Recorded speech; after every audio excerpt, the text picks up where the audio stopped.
Swam 20 kilometers a day over 21 days. Wow. Now, I was Yeah. in Mallorca that day, and on that day, for some reason, I had the stupid idea that one day I'll come back and swim around the entire island Mm. in his name, sort of thing. I swam for a charity there, which was a private NGO for orphanages that was on the island. So we raised quite a lot of money for them, broke a record, set a world record, Wow. which I still have today. Oh, wow. But what in the back end, the actual founders of this exchange basically took the money and ran. Yeah, I mean, a lot to unpack. I mean, I didn't know you had a world record. I mean, that is quite an achievement. I don't give up that easily. So you can also say I'm sort of self-taught. I didn't go study anything in finance afterwards or whatever. Luckily to have met really good mentors, but I personally had to go and pursue those guys as well. Yeah. The money that I raised, and I'm also something really proud about, is that and what they would do, they would take these children on, teach them skills, how to be on their own, give them an apartment after school, put them through school. They want to, pick up an instrument or whatever they want to study. That's what the charity was for. Like, it took me 10 years Yeah. before I could call myself a trader, I run a don't think I've program. ever heard of any trader that just said, like, I just started making money from the beginning and it's just been smooth sailing. No, neither have I. Logic, determination, and believe me, so many times I wanted to stop trading. Frustration, stress. It was Yeah. just, all of that helped to basically mold me for who I am today as a trader. Yeah.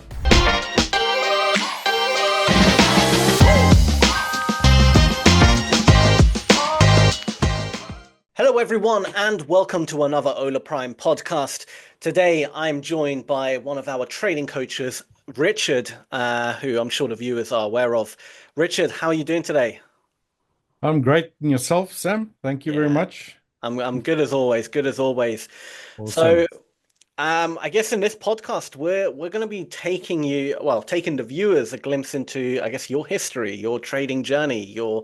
your story, so to speak. The ups, the downs, and everything in between. Um, so I guess logically, the first question would be, when and how did you get into trading? Well, I got quite a story to tell. Lots of downs actually along the way. And before the ups started happening, I think that's pretty normal when you start trading. So I think I had to go and actually write down a timeline to try to remember all these dates and years. It's quite a while back. But to kick things off, my interest really sort of, I wouldn't say peaked yet, but I got introduced into the investing or sort of trading world back in 2002. And I was actually via my brother, which actually landed a job with a trading firm, and he was going through all like sort of a training and all that stuff, getting all these exams and all that stuff sorted out. Mm. Now, he told me about that when I was actually visiting South Africa. So at the time, I was living in Mallorca in Spain. I used Ah, to very work on nice. super yachts, first as a deckhand Oh, and wow. then later on as a chef. So yeah, that's sort of when I got introduced into the world of trading. Obviously, always knew about, the investment worlds, people, investing in stocks and all that sort of stuff. But he was the first real one in our family that actually took it serious and he had a really good knack for it and was doing really, really well. Mm. So that was quite some time ago, I must say. But it wasn't actually until 2008. At that time, in between, unfortunately, my brother passed, so he Oh, didn't really last I'm long sorry in to the hear that. investment world. All good. But I decided to move back to South Africa, and it was around about 2004. I actually started building speculation houses with a friend of mine, like for investment properties. And then at a little bit of a later stage, I got into making concrete countertops, baths, and basins. So, like molding and that sort of stuff for your high-end sort of residential houses or market. And it was around about 2008 that I actually picked up a back injury during an installation. And I was almost out for 3 or 4 months, couldn't move. Luckily, I didn't have to get any surgery and that sort of stuff. But it's sort of like broken my spirit and what I was doing at that moment. And knowing, my brother was into trading and I always, was interested in it. sort of on the side, I wanted to do something else to make Yeah. sure that, maybe this is the wrong way to do it because I had no experience to, try to, at least have another income on the side, if that makes sense. Because I really didn't want to do this concrete molding stuff anymore. I was just over it. So Mm. that's when I start dabbing with Forex. Like I think most traders, it's sort of the normal place to start. But back then, I mean, the internet wasn't even that great back then. But I quickly got caught up in all of these scams, should I say, and Yeah. especially expert advisors. So back then, I bought all of them under the sun that was available online, and thought I was going to make money and sit back and see the cash roll in. But that never happened, as you could probably imagine or know yourself. But the bug bit. So I seriously got way more interested in trading, and it was mostly just Forex that I was interested back then. And then in 2011, decided to when I got married in between that time window as well, to move to Cape Town. So I was actually doing all of this up in the northern part of South Africa, close to Joburg. I don't know if you guys know where that is. Mm. But anyway, moved down to Cape Town. I was in the Navy in Cape Town after school, so I always loved Cape Town, wanted to come back here and settle. And yeah, so around 2011, I decided I'm going to sell my concrete business. I had a really nice, good buyer that I trained in interim. And then with the cash that I got out of that, I thought like, yeah, no, it's my chance. I'm going to start trading that to make some proper money now. Yeah. But it didn't really go that well. In between, I was, researching trading, doing every single course that I could find online and so forth, but I wasn't really doing that well. And then a friend of mine that also worked on the boats, he was quite a good trader, still is a good trader, although he's an engineer on a yacht actually Wow. at the moment still, but he's big into investing and that sort of stuff. So he's doing really well, and he introduced me to two guys that was running a little prop trading firm here in Cape Town. Now, very similar to prop trading firms that's online, like with Hola Prime. Back Mm. then it was just different. There wasn't such a thing available for traders. So back then you actually had to go to a physical office. You Mm. had to pay desk fees. They'll give you a computer, and you had to lay down a security deposit. And then they would have an investment firm or something that would 10x or 20x that amount for you. Yeah. And I had to write my equity trading exams with the Financial Services Board in South Africa, which I did and passed only after the second or third time. But yeah, so sort of forced myself into a very, very high stress sort of environment. The two guys I was running it was ex-traders. They used to trade on the floor at the JSE, and they already had the kids out of university and stuff by then. So these guys were like really gelled and already knew what they were doing. So we were about, I think it was 6 or 8 traders that, passed the exams and started trading with them. But to be honest, we worked on a 50-50 split. So any sort of Oh, wow. profit I made, 50% went to them, plus I had to pay desk fees, connection fees, and the commissions for all the trades you did on top of all that. So So they didn't cover any of that. It was no, wow. it was quite How hectic. how prop trading has changed in times.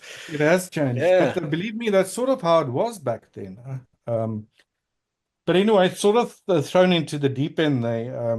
I was executing trades, mostly day trading South African equities or stocks, as some would call it, doing in excess of 20, 30 trades a day. Wow. There was guys doing almost 200 trades a day. And this is not high frequency trading with algorithms like we have today. There was actually like physically inputting trades and stuff. And after a year, I just got tired of it. It was extremely stressful. Just sort of made a little bit of money to get by.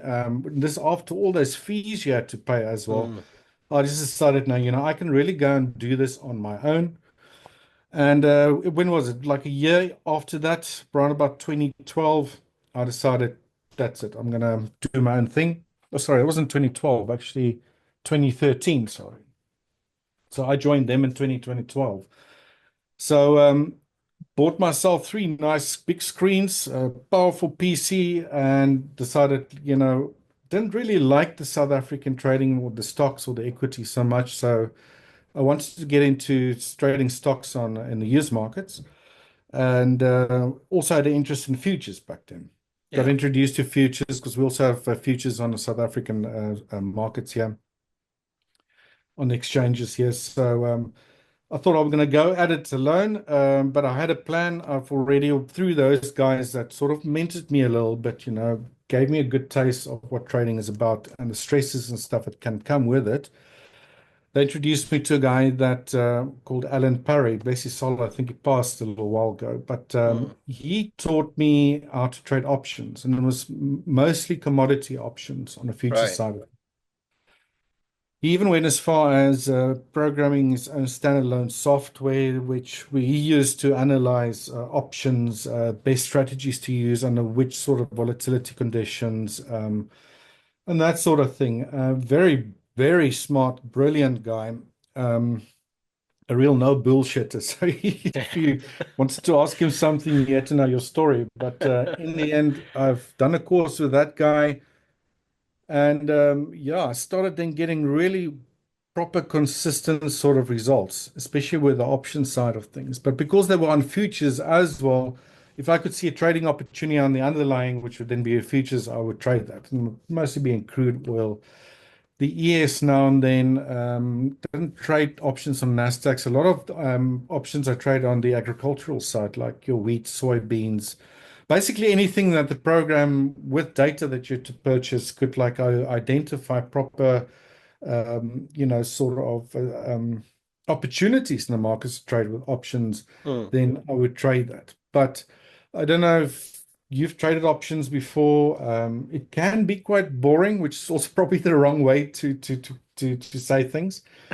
Because, you could, for example, place a position or open a position with either a very simple or complex strategy, generally trading the 1 or 2 month out expiry options, and then you just sit there and wait, sort of thing, Yeah. And Yeah. then my fingers, got itchy, and I had to like trade a little bit on the side on the features themselves. And that also went well. So I could consistently finally start making a bit of money. But it was really I needed a bit more action. So around that time, this is now 2013-ish, late 2013, I met another great mentor, Daniel Rowe, Mm. which used also solely traded futures. He had a subscription-based thing with his own indicators that he also developed, and it was a lot to do with volume, um, which you'd like. You like your volume I analysis, love the volume. multiple time frame analysis, and very specifically market geometry. So he was big into using Wow. pitchforks, identifying confluence zones. He worked Elliott wave in there. So very sort of a complex type of methodology, so I say. But I took a Yeah. lot of what I've learned from him and then started applying that to my own trading, and then just not the option side, but just trading the futures side of things. I really started becoming more consistent. So almost at the same level that I was doing with the options. Yeah. So that's how I got into futures, and I pretty much stuck with futures. Really enjoy trading futures. I still trade options, but just going back now again to my timeline. So it was around 2014, and this has now nothing to do with trading. I've already started trading, or sorry, training for an upcoming swim, an open water swim that I wanted to do in 2014. Okay. So remember that time when I told you my brother died? He died about 2003 when he passed. Wow. Now, I was Yeah. in Mallorca that day, and on that day, for some reason, I had the stupid idea that one day I'll come back and swim around the entire island Mm. in his name, sort of thing. So a bit Yeah. more of a personal story, but it all ties in with what happened during the swim. Yeah. Trading related, I promise. So I trained for 2 years to do this, and eventually I did it in September 2014. I started my journey. Was fully sponsored by a lot of my ex-buddies that were still in the yachting world. I swam for a charity there, which was a private NGO for orphanages that was on the island. So we raised quite a lot of money for them, broke a record, set a world record, Wow. which I still have today. Oh, wow. Swam 20 kilometers a day over 21 days. Bloody hell. So yeah, it was quite a big thing. But now coming back to the trading, Yeah. my sole income at that stage while I was training for the swim was trading, right? Mm, Options as well as futures. So there came a stage during the actual training that for the swim now that I had to pretty much do 6 to 8 hours of training a day. And I was just either too tired, not focused, or whatever to trade, actually. So went ahead and actually deposited most of my trading account, all the money I had, with a managed sort of account in the US.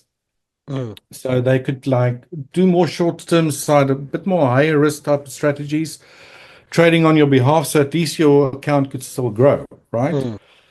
Now, 2 days before the actual swim ended, when I reached the final sort of like end stretch, um, I found out that the brokerage that that money was deposited was actually scamming the investors.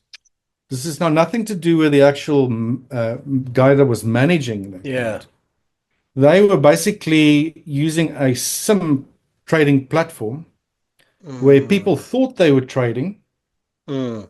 They would even get brokerage statements of all their trades and all that stuff done. But what in the back end, the actual founders of this exchange basically took the money and ran. Wow. So as soon as that broke, it was like 2 days before I actually finished the swim. And you can imagine, like, you've gone through all of that hell, all the money that you worked up for, and all of that pain just to, get to this stage where basically I was told all my money was gone, like Bloody hell. completely. And it was a That's pretty sizable account. that's terrible. So that was my first introduction into, I won't say it was insider trading per se, but you get what I'm saying. It's Yeah. like they were scamming people. It wasn't basically taking their money and they made a run for it. Now, after the swim, I came back to South Africa about a week after the swim. And for some reason, there was a bit of luck involved here. One of the accountants that was responsible for paying out traders in the beginning. It was almost like a pyramid scheme. So the guys that got in the beginning used to get their money, but I was sort of later Yeah. or sort Yeah. of in the middle there. But I made a big fuss about this. I had like lawyers on them and all that sort of stuff. And they all told me, like, listen, the money is gone. And for some reason, one day in the morning, I woke up just as I got back to South Africa, and it's like, boom, I had more than 80% of that money that I supposedly lost coming back into my account in South Africa. It's like, what the Oh. hell is going on? So, luckily for me, the girl that was in charge of the accounts and doing payouts and stuff like that, she very early, uh, people that worked there didn't know either what was going on behind the scenes. But she thought something was not right. And when the crap hit the fan, she basically done a few payouts to as many people as she could. I was actually Oh, one of wow. four people out of hundreds of people that actually got a majority of their money back. What a legend. And so, yeah, I can't tell you what a relief that was, but it was so stressful. And Yeah. that same sort of, thing that happened, I was so scared of dropping money with a broker again. Really had to, you've heard all these scary stories about brokerage, insider trading, not just with these guys, but like, happens quite a bit or happened in the past quite a bit. Mm. So it made me, I think I was a little bit naive in the beginning, trusting my money with someone that I don't really know, although I did Yeah. research him for quite some time. Luckily got my money back, but it was one hell of a shock. So Yeah. yeah, it was 2014. Got my money back end of 2014. So at least I had a half decent Christmas, and then started trading again. Went straight on back to options and futures. And it wasn't until I think it was 2017 that I've actually been approached by a trading company in the US that wanted me to help with mentorship for their members and stuff. And how that would work was I had to basically put pen to paper and write everything as a course as I know it with my market geometry and so forth, of my methodology on paper. And then that could then be, they could use that to sell to make a course with, you're right, create a course with. And then we had quite a large membership, over 1,000 traders. And I had a daily sort of like a newsletter that went out. Did a lot of webinars with them where I could train people in market geometry, basic to advanced techniques, and then also do trade recommendations and those sort of things. And then COVID hit. And during COVID, we actually had our best sort of like 2 years because Mm, I had to take my PC back to home when the mm. kids were still very young, dogs barking in the background, stuff like that. But kept going with them, and I think during COVID, a lot of people obviously being stranded at home with the fear and stuff that was going around. Uh, People looked into alternative ways to make more money. So we had a Yeah. really boom sort of in during that period where we got more subscribers, more courses were sold. In the end, I think I've trained, I wouldn't say trained, but more than 4,000 courses were actually sold towards the end of things. Wow. And at a really, really substantial subscription base that I basically mentored privately as well during private sessions and so forth. And yeah, but directly after COVID, the company went down. Then the guy that was actually there in the finance, or not finance department, the marketing department, he got a job with another company. I won't call their name, but they're quite big in the futures markets as well. They then asked me if I want to join them because the marketing guy went straight to them, and I 3 months later, after that other business folded, and still trading on my own, right, on the Yeah. side. But I really enjoyed the mentorship side of stuff. And obviously, a lot of people asked me in the past, why are you doing mentorship? Like, you're probably getting paid to do it. Yes, I am.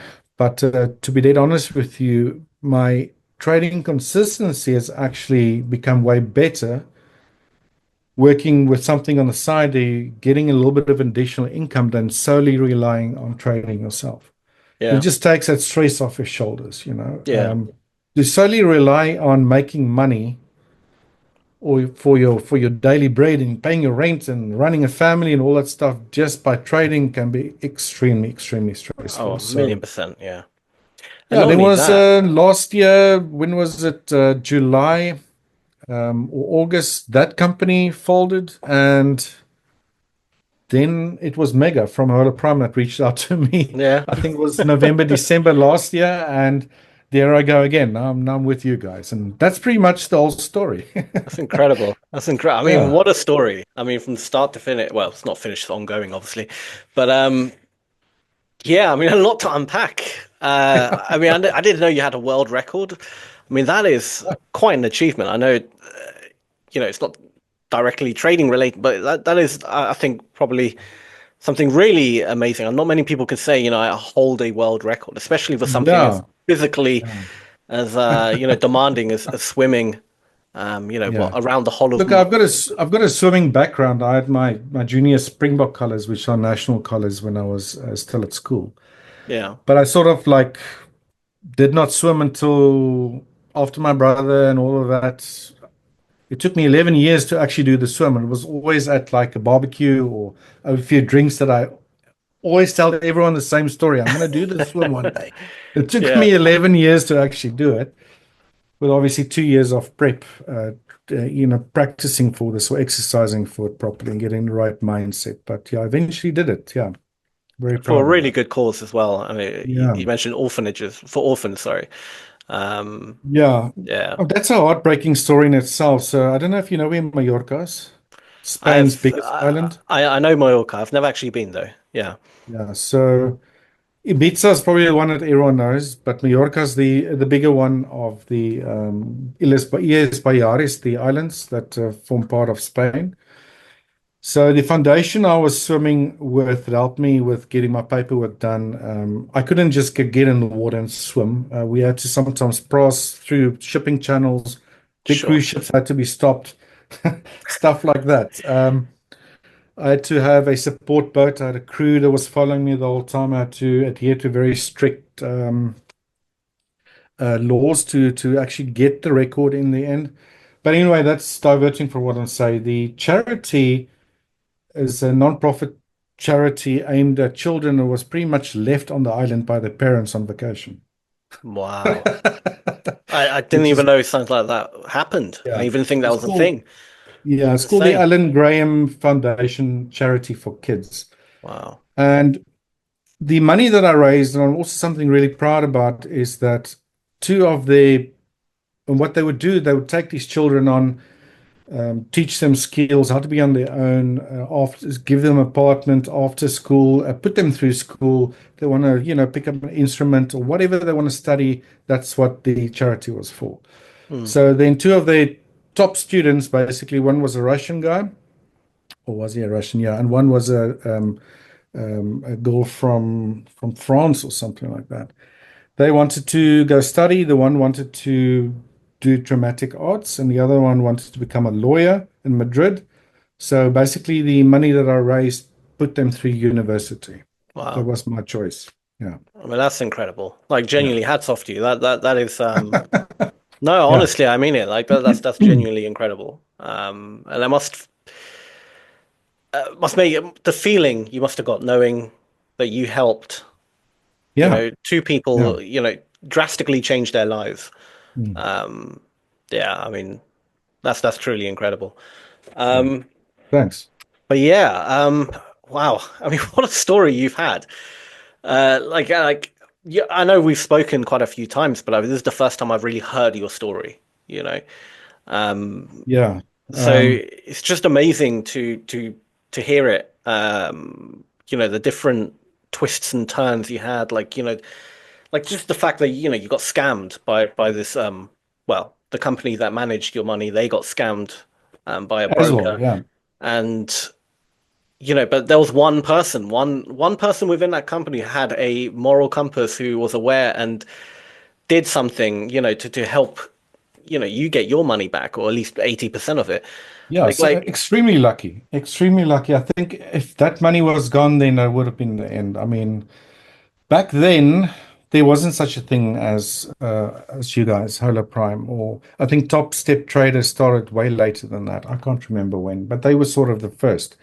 yeah, And you know, I looked, how am I going to get money to basically start all over again? And it's like almost impossible back then yeah, because there yeah, was no such thing as online prop firms back when all of this happened.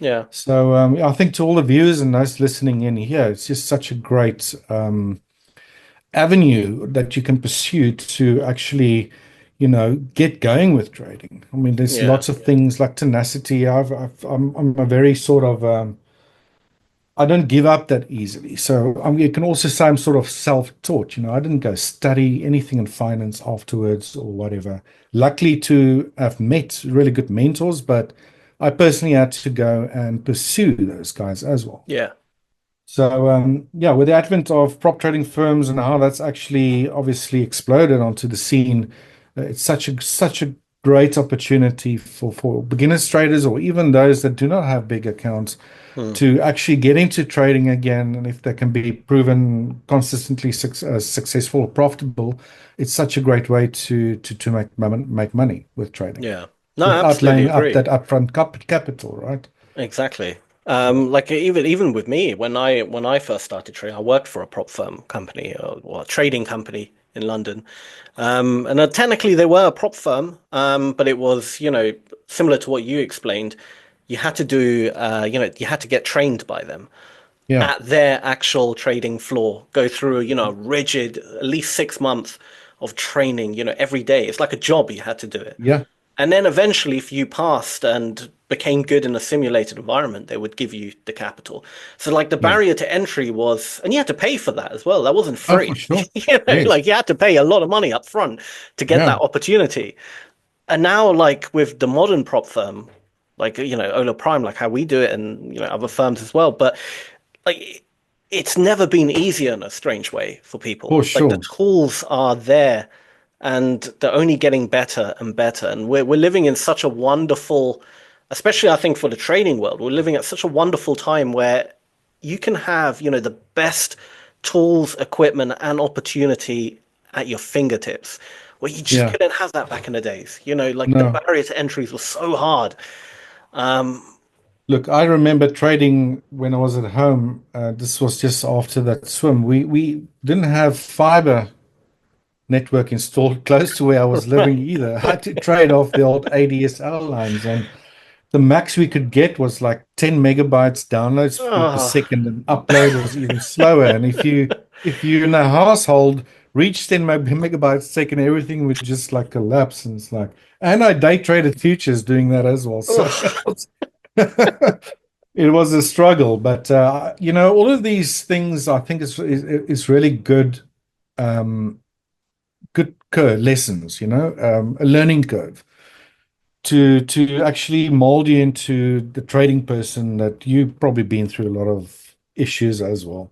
All Absolutely, these yeah. all of these issues and like heartaches and determination, and believe me, so many times I wanted to stop trading, frustration, stress. It was Yeah. just, all of that helped to basically mold me for who I am today as a trader.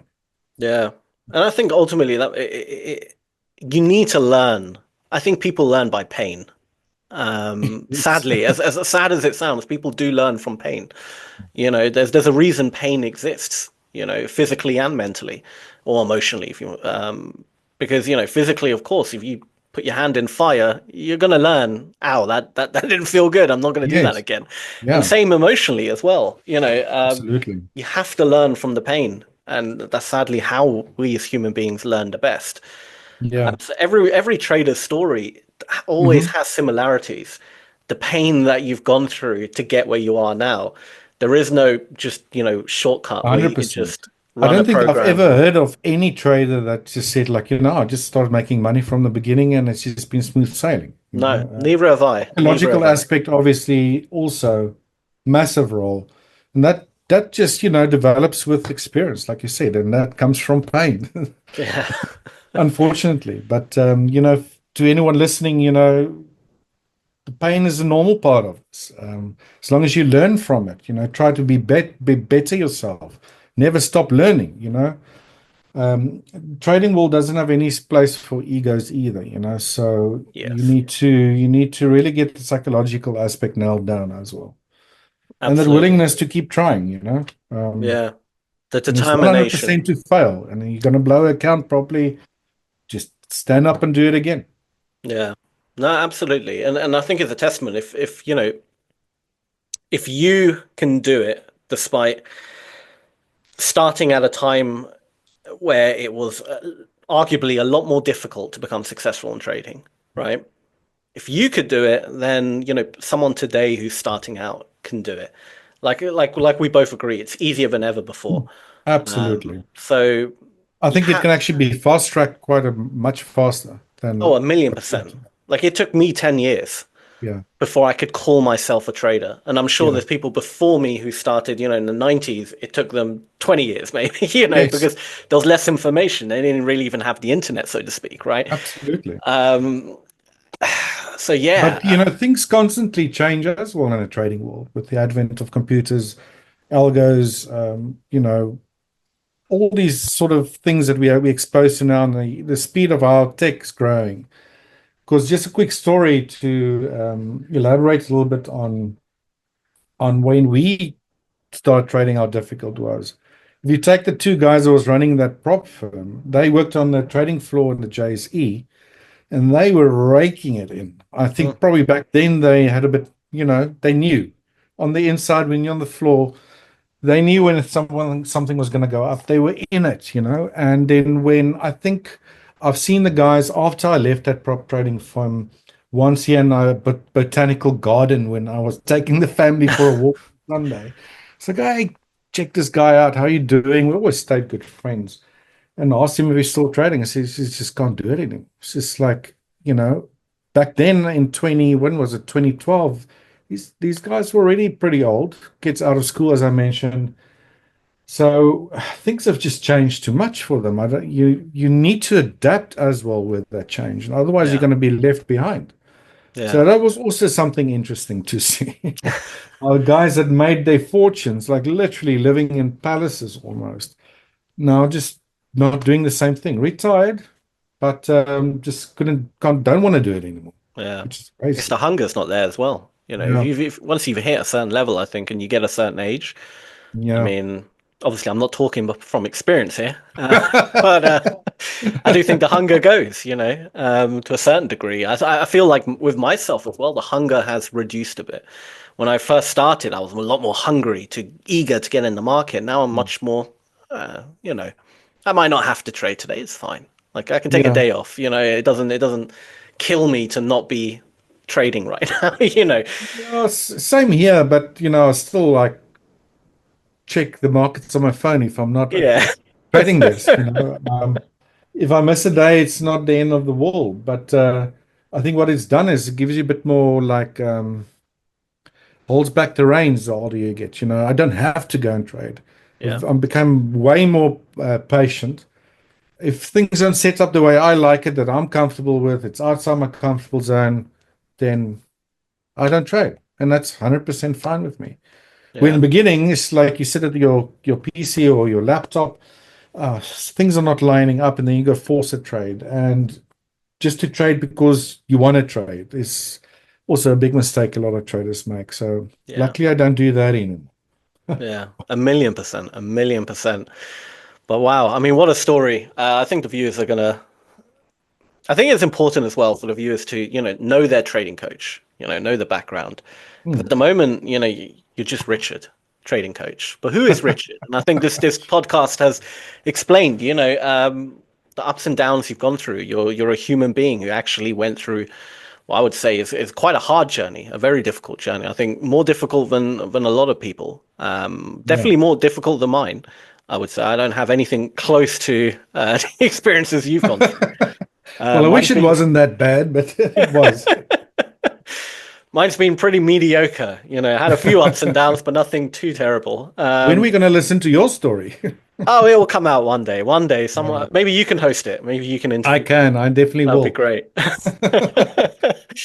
But Richard, I mean, yeah, I think that pretty much wraps it up. Okay. Yeah, I Awesome. mean, thank you so much for sharing. It's been You're really welcome. awesome. I've really thoroughly enjoyed hearing your story, and I Thank hope the you. viewers Thank you. have as well. Was nice sharing it. Awesome, awesome. And yeah, I guess that's pretty much it. So thank you again, Richard, and to all the viewers. I hope you enjoyed. Leave a comment down below. Um, like, subscribe, share, join Discord. That's very important. You look in the description, there'll be a little Discord button. Go ahead, click that. You can get invited to the Discord. It's free to join, and there's a lot of and a wealth of information on our Discord. We've got exclusive competitions, AMA sessions with our trading coaches, Richard as well, so you can connect with him. We have, what else do we have? Oh, you can book one-on-one sessions as well with our training coaches. That's So right. really, the Discord is the place to be. So go ahead, join that now. It takes 2 seconds. It's free to do, and you won't regret it. But apart from that, thank you all for watching. Richard, thank you for sharing again, and Thanks, Sam. see you Thanks all everyone for watching. very soon. Take care. Awesome. Thank you. Take care. Bye bye.